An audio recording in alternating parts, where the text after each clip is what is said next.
see.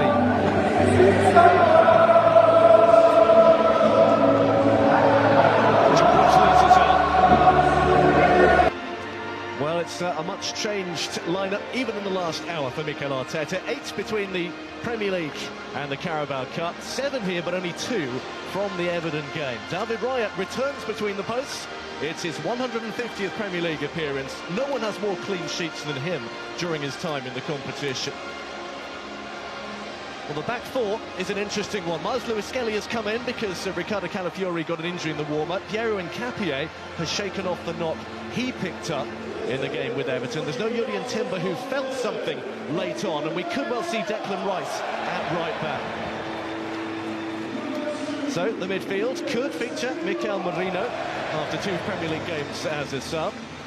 Ødegaard, a late replacement to get the job done against Crystal Palace. It is the same front three as against Everton. Madueke, Jesus and Martinelli dropping out. For the former Brighton man, Leandro Trossard, Gyökeres and Bukayo Saka, who's already scored against the Seagulls here in the League Cup. There's a good news on the bench too. The return of Gabriel after 9 games on the sidelines. Kai Havertz isn't far away. Ben White and Christian Mosquera still out. Marley Salmon, 16, gets promoted to the bench.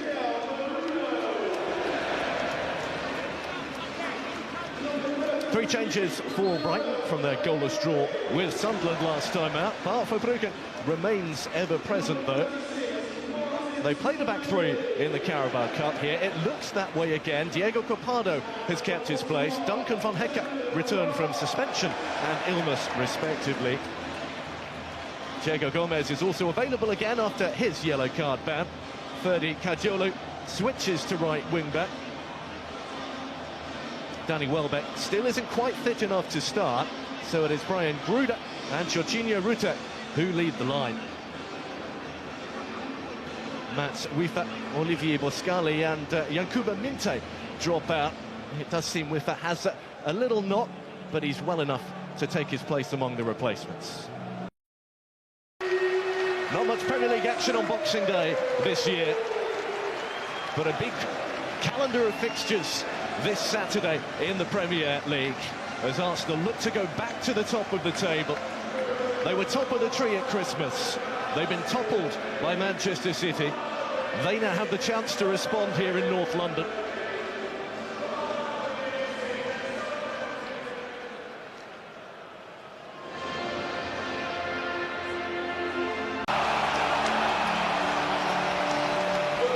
Best of football. Such a brilliant part of the English calendar. So Brighton get us off and underway on a ground where they have had success and have shown Arsenal that title ambitions are one thing, that realising that is very, very difficult in this day and age. Top at Christmas for the 5th time. They've been toppled by Manchester City and are looking to get back there. Declan Rice does indeed begin, by the looks of things, at right back, which means a space in midfield for Mikel Merino. How this Arsenal side will behave on and off the ball, we'll wait and see. They are showing the resilience, the kind of ability to grind out results that title wins are made of. They have done it in the last couple of Premier League games. They might well need to do it again here. Have you ever been happier to get through a team news than that? I breathed a sigh of relief when I saw Declan Rice at right back, actually, because I was half thinking it might have been a back three from Arsenal at one point. I mean, the warm-up was quite bizarre. A lot of changes going on, a lot of things the players have to adapt to, and both managers as well. Well, the way they were lining up in that warm-up, it certainly was a three at one point. Rice has certainly got energy. We know he can get up and down. I mean, he's a pretty good fit in that right-back position, isn't he? Mikel Arteta would be fully aware of what skill set he brings, and he can get up and down. Very physical, really good defensive instinct as well, so he probably does slot in their best out of the midfield players. Here's Nkapie. Well, injuries are what have derailed Arsenal in recent seasons.